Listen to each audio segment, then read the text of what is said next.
या हमारा सही हम गंतव्य पे कैसे पहुंच सकते हैं, तो इस श्लोक के माध्यम से आपके बीच में थोड़ी सी बात।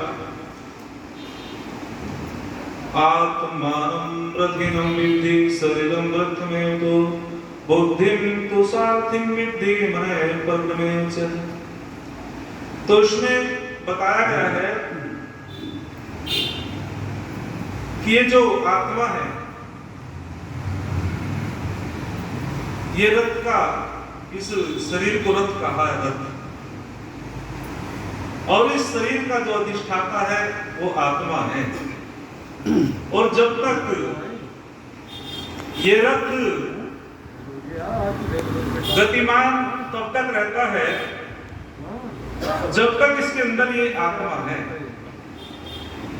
और इस रथ का जो सारथी है वो बुद्धि है, रथ का जो लगाम है वो मन है, और रथ के अंदर जो घोड़े जुड़े हुए हैं वे इंद्रियां हैं। तो इस श्लोक के माध्यम से ऋषि समझाते हैं कि जिसका सारथी कुशल होता है वह अपने रथ को गंतव्य पे ले जाता है, और जिसका सारथी कुशल नहीं होता है वो कहीं ना कहीं गड्ढे में भी गिरा देता है। याद रखना, जैसे कोई ड्राइवर है और वो नशा करके गाड़ी चलानी शुरू कर दे तो पता नहीं भैया वो नदी में डाल दे या कहीं भी गंगा में डाल सकता है। और जो अपने इंद्रियों को संयम में रखता है, मन को संयम में रखता है, तो निश्चित रूपेण वह अपनी गाड़ी को ठीक गंतव्य में पहुंचाता है। तो समझाने का मतलब है कि ये जो रथ है और इस रथ का जो सारथी है उसको बुद्धि कहा है, और इस रथ का शरीर रूपी रथ का जो लगाम है उसको मन कहा है। मन एव मनुष्य नाम कारण बंध मोक्ष। मन ही बंधन का कारण है और मन ही बोलो मोक्ष का कारण है।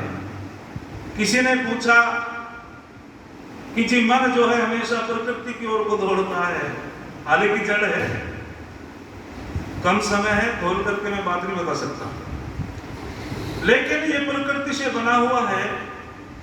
मन का स्वभाव भी और जल का स्वभाव भी नीचे को होता है, जल भी नीचे को बहता है। और मन का मतलब विचार समझो, विचार भी हमारे जो है पतन की तरफ जाते रहते हैं। क्यों? तो बहुत सुंदर कहते हैं विद्वान, हाँ जल को भी ऊपर उठा सकते हो यंत्र के माध्यम से, और मन को भी शिव संकल्प वाला कर सकते हो मंत्र के माध्यम से।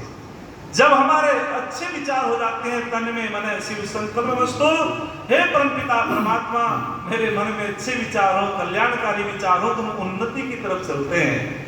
जगत गुरु शंकराचार्य से पूछा कि जगत को कौन जीत सकता है, तो बहन सुरभा शास्त्री जी से मैं निवेदन करना चाहता हूँ। तो आचार्य जी उत्तर देते हैं कि जो अपने मन को जीत लेता है वह संसार को जीत लेता है, जो अपने मन को नहीं जीत सकता वह कभी संसार को बोलो नहीं जीत सकता। और यही बात योगीराज कृष्ण जी अर्जुन को समझा रहे हैं कि अर्जुन जो वात पित्त कफ वाले पदार्थों से बना जो शरीर है इसको अमर मानता है, और जो पुत्र आदि संपत्ति, पुत्र आदि को अपनी स्थायी संपत्ति मान लेता है, जो पत्थरों को पूज्य मान लेता है, जलों को तीर्थ समझता है, वह समझदार नहीं है। क्या गजब की बात कहते हैं योगीराज कृष्ण, वे समझदार नहीं। अर्थात वे तो ऐसे हैं जैसे एक गाय के चारा ढोने वाला गधा। हमने पूछा एक बार, स्वामी दयानंद ऋषि दयानंद ने भी बहुत सुंदर बात कही। उन्होंने कहा संसार के अंदर दो सबसे बड़े शत्रु हैं, अविद्या और गरीबी। अविद्या और गरीबी, अविद्या दूर होती है विद्वानों के सानिध्य से, और गरीबी दूर होती है पुरुषार्थ करने से। और फिर कहते हैं कि जो व्यक्ति धर्म से गिर जाता है वह तो पशुओं का भी बड़ा भाई है। विद्या विहीन पशु भी समाना, अर्थात जिसके पास विद्या नहीं होती, एक शब्द आचार्य जी ने बहुत सुंदर परिभाषा की थी, प्रातःकाल स्नेह माने संस्कृत में क्या बताया था? घृत। स्नेह माने घृत। तो वहां स्नेह, यदि वो पूर्ण स्नेह है तो वो सुख देने वाला है। और वो स्नेह जैसे एक माता पिता के प्रति हमारा स्नेह है और नई शादी हो गई और वो फिर माता पिता के प्रति स्नेह कम हो गया और पत्नी के प्रति अधिक हो गया, तो वहां राग हो जाता है और वहां द्वेष हो जाता है। ये दोनों के दोनों दुखदायी होते हैं। और जब स्नेह अपनी सीमा में होगा वो सुख देने वाला होता है। तो वो तो राग भी दुख का कारण है और बोलो द्वेष भी दुख का कारण है। जैसे एक शब्द है स्वतंत्र, तो ये तो सुख देने वाला है, लेकिन स्वच्छंदता को लोगों ने स्वतंत्रता मान लिया। स्वतंत्रता है जैसे परिवारों में एक पत्नी है और पति है, और पति कहीं बाहर चले गए, अतिथि पहुंच गए, तो उसने जो है कहा कि ठीक है आपका मैं स्वागत करती हूँ, और वो सारी बात अपने पति से पूछ के करे, तो वो स्वतंत्र नहीं। भाई मेरे पति है नहीं, मैं आपको इनको खाना खिलाऊं या ना खिलाऊं क्योंकि मुझे अधिकार नहीं दे रखा, वो परतंत्रता है, वो भी दुख का कारण है। और यदि वो पति तो उसके बाहर है, जैसे 15-15 दिन तक पति तो जो है अपने घर से रोटी बनाता हाथों से, और पत्नी गुरुजी के आश्रम में गेहूं काट के 15-15 दिन लो और कहती है तन मन धन सब गुरु के अर्पण। लेकिन एक कार्य परिवार की लड़की को ले गई गुरुजी के पास, उससे कहा तुम भी गुरु मंत्र लो और वचन दो, तन मन धन सब गुरु के अर्पण।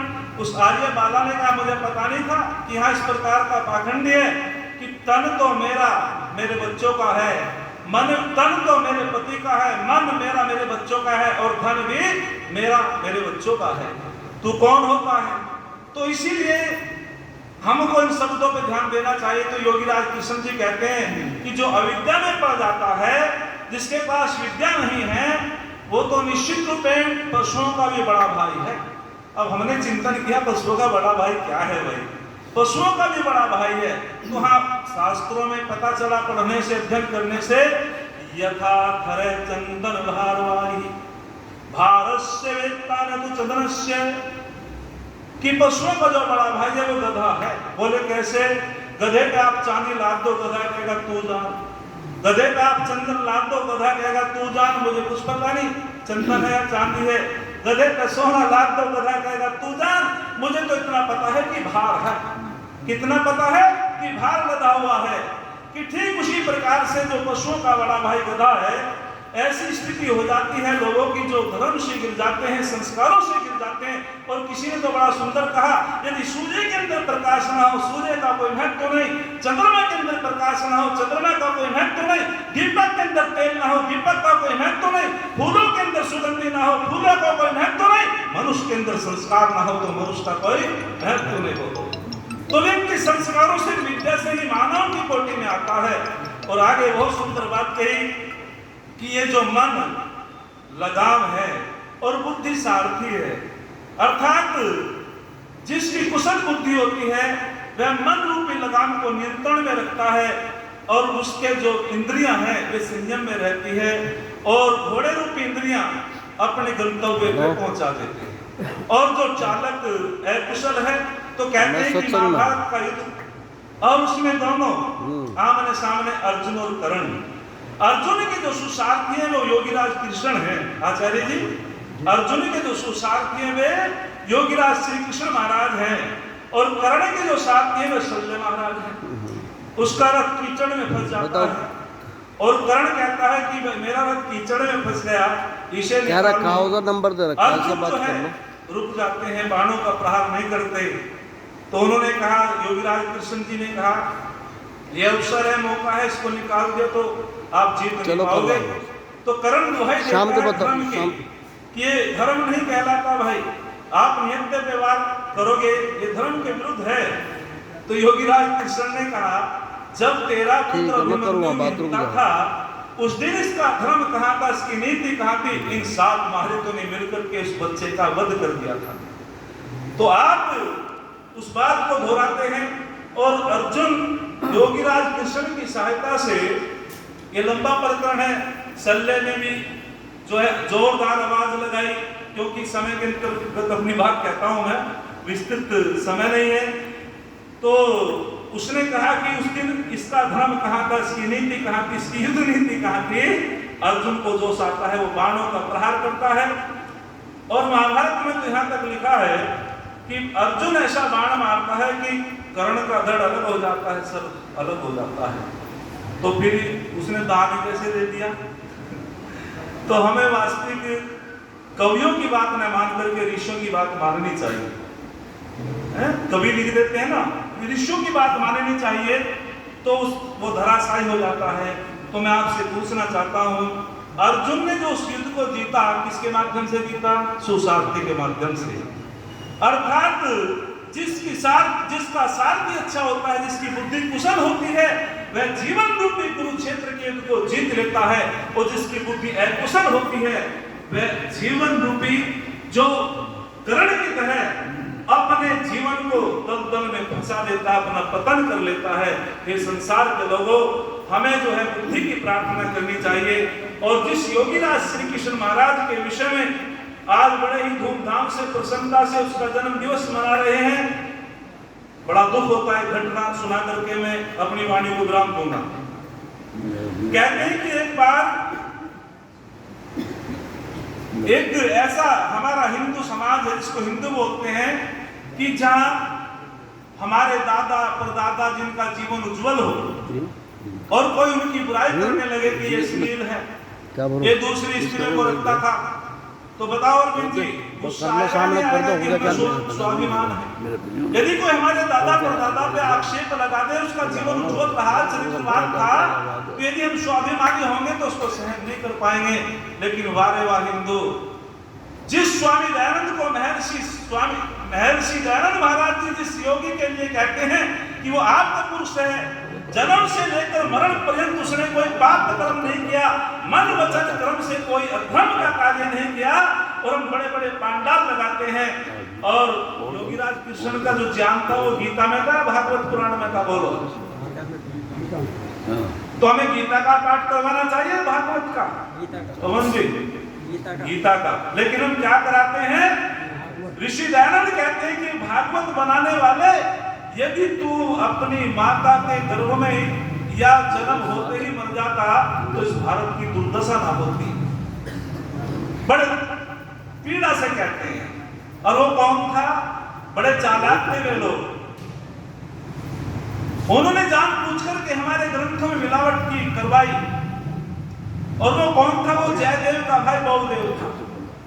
जयदेव ने गीत गोविंद लिखी और उसका बड़ा भाई था बहुदेव, और उसने मनमानी ढंग से ऐसी ऐसी बातें लिखी जो आप सुन भी नहीं सकते। कि विष्णु की नाभि से कमल हुआ और कमल से ब्रह्मा हुआ, ब्रह्मा के दाएं पैर के अंगूठे से बाएं पैर के अंगूठे से वे हुए। न जाने कितनी बातें ऐसी लिख दी गई जो बिल्कुल विज्ञान विरुद्ध और सृष्टि के विरुद्ध है। तो मैं अपनी बात बताने चाह रहा हूं कि जिस योगीराज कृष्ण का जीवन इतना पवित्र और हम उस पे कीचड़ उछालते हैं, और वो बहुदेव ने, स्वामी दयानंद जी कहते हैं कि मेरे पास तीन पत्रक प्राप्त हुए, एक खोया गया और 2 पत्रकों में बहुदेव लिखता है कि हिमाद्री नाम का ग्रंथ है, और उस ग्रंथ में उसने स्वयं लिखा है कि ये तो भागवत मैंने बनाई है। जब पूछा लोगों ने तो फिर ये महर्षि वेद व्यास का नाम क्यों? कि महर्षि वेद व्यास के नाम से लोग प्रमाणित मान करके उसको पढ़ेंगे। जीआई का रूला हो, जीआई का रूला। और हमारे नाम से कौन पढ़ता? ये इनकी चाल नहीं है, ऋषि का नाम दे दिया गया है। और व्यास किसे कहते हैं? जो वार पार, अर्थात जो वेदों का विद्वान, चारों वेदों के विद्वान। यानी नाम तो उनका कृष्ण था, लेकिन उनको व्यास की उपाधि मिली, वे चारों वेदों के विद्वान थे, इसलिए उनको व्यास कहा गया। और ऋषि कभी निरर्थक बात नहीं लिखता। ऋषि ऐसी बात नहीं लिखेगा कि नाभि से कमल हुआ, कमल से ब्रह्मा हुआ। ऋषि तो वेद के अनुकूल बोलेगा। तो मैं आपके बीच में बता रहा हूं, एक उदाहरण देकर के अपनी वाणी को विराम दूंगा। कहते हैं कि एक बार जो है कुछ परिवारों को ईसाई बना दिया, ईसाई पादरियों ने, अरुण जी, और वहां हमारे हिंदू समाज के, हिंदू संगठन के लोग भी गए और आर्य समाज के लोग भी गए।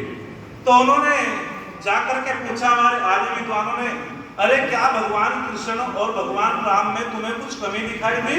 इतने योगी और तुमने ईसा मसीह को भगवान मान लिया, क्यों आपने अपने धर्म को छोड़ा है? तो जो पादरी साहब थे उन्होंने कहा, फादर, उन्होंने कहा आचार्य जी जरा एक बात का जवाब दे दो, तुम ईसा मसीह की तो आलोचना कर रहे हो, निंदा कर रहे हो, अपने कृष्ण जी को बड़ा उत्तम मानते हो, लेकिन एक बात का जवाब दे दो। बोले क्या? उन्होंने कहा कि हमारी बाइबल में लिखा है कि जितने भी धरती के पाप हैं ईसा मसीह ने सारे पापों की गठरी बना करके अपने सर पे रख करके सूली पर लटक गए, और जो ईसा मसीह को आगे मानने वाले होंगे उनको कोई पाप नहीं लगेगा। उनका यो एक कथा है अपनी बना हुई, उनकी एक थोड़ी है, सिद्धांत है, वेद के अनुकूल नहीं ये बात, लेकिन उन्होंने जो ये बात कही, और तुम्हारे कृष्ण जी यमुना में लड़कियां स्नान कर रही है और तुम्हारे कृष्ण जी लड़कियों के कपड़े उठा करके पेड़ पर चढ़ गए, तो इसका जवाब दो। अब हमारे आचार्य जी ने कहा, जो वेद का विद्वान था, जो तिलकधारी पंडित बैठे थे हिंदू संगठन के लोग, बोले दो जवाब। अब जब उनमें कोई जवाब नहीं होता, बोले हम तुम एक ही तो हैं, हम तुम एक ही तो हैं। तो कहने का मतलब ये हुआ, जब आचार्य जी ने कहा कि जो ऋषि होता है वह प्रमाणित होता है, और जो ऋषिकृत ग्रंथ होते हैं वह प्रमाणित होते हैं, किसी ऋषि की बात नहीं है। ऋषियों ने तो प्रमाणित किया है स्वामी दयानंद को, कि उन्होंने, ऋषि दयानंद ने कहा कि वो तो आप पुरुष हैं, जन्म से लेकर मरण पर्यंत उन्होंने कोई भी गलत कर्म नहीं किया है। इसीलिए जब जाकर के वहां संवाद हुआ, उन परिवारों को वापस किया गया, तो मैं अपनी इसी समय के अंतराल में अपनी बात को विराम देता हूं एक छंद कह करके। किसी ने बड़ा सुंदर लिखा है, लोग डूबते हैं अपने आप, समुद्र को दोष देते हैं। लोग डूबते हैं अपने आप, समुद्र को दोष देते हैं, मंजिल ना मिलने पर किस्मत को दोष देते हैं। अरे खुद तो संभल करके चलते नहीं, यदि लग जाए ठोकरें तो पत्थर को दोष देते हैं, यदि लग जाए ठोकरें तो पत्थर को दोष देते हैं। इति ओम सम। आप लोगों का धन्यवाद। और एक बात मैं भी बता दूं, हमारा जो परिचय दिया जाता है मेरठ में, केवल थोड़ी सी बात कह करके, मेरठ आर्य समाज में जब हम कहीं जाते हैं तो हमारा परिचय दिया जाता है कि साहब खतौली आर्य समाज के हैं शास्त्री जी। तो वहां हमें थोड़ा सा समय मिला जब हम चले कि खतौली आर्य समाज से आए हैं, तो मैं एक खुले मन से आपके बीच में बताना चाहता हूँ, यहाँ हम वक्ता की, विद्वान की दृष्टि से नहीं आते, यहाँ हमारे आर्य समाज का उत्सव मनाया जाता है। कभी किसी के मन में ये बात हो, मैं भी स्वाभिमानी पिता की संतान हूँ, कभी ये समझ लो कि मैं दक्षिणा के लिए आता हूँ, मैं अपने आर्य समाज के उत्सव को मनाने के लिए, सुनने के लिए आता हूँ। बहुत बढ़िया। मैं खुले मन से बताता हूँ, वकील साहब बैठे हैं, तो जो हमारा आर्य समाज का उत्सव है, जो हमारी आर्य समाज है, उसमें यदि हम नहीं आएंगे तो हमको अधूरा पंसा लगता है। और एक और बात बता दूं, मैं, मेरे पे कार्यक्रम भी आया था, जन्माष्टमी के कार्यक्रमों को मना करके मैं खतौली में जितना आनंद आता सुनने में, इतना कहीं मुझे आता भी नहीं है। और दूसरा कारण ये था, आचार्य वीरेंद्र शास्त्री जैसे विद्वान, सुलभा शास्त्री जैसी भी दूसरी बहन यदि आर्य समाज खतौली में आए और हम इनके कार्यक्रमों को आकर के ना सुने तो हमारा दुर्भाग्य अभागापन है। तो मैंने अपनी बात आपके बीच में रखी, क्योंकि हमारी आर्य समाज है और हम सबको मिलजुल करके इस उत्सव को मनाना चाहिए। आप लोगों का बहुत बहुत धन्यवाद। मैं इन्हीं विचारों के साथ अपनी वाणी को विराम देता हूँ। इति ओम सम। सभी का धन्यवाद। आपने दक्षिण उदर के बहुत बहुत धन्यवाद।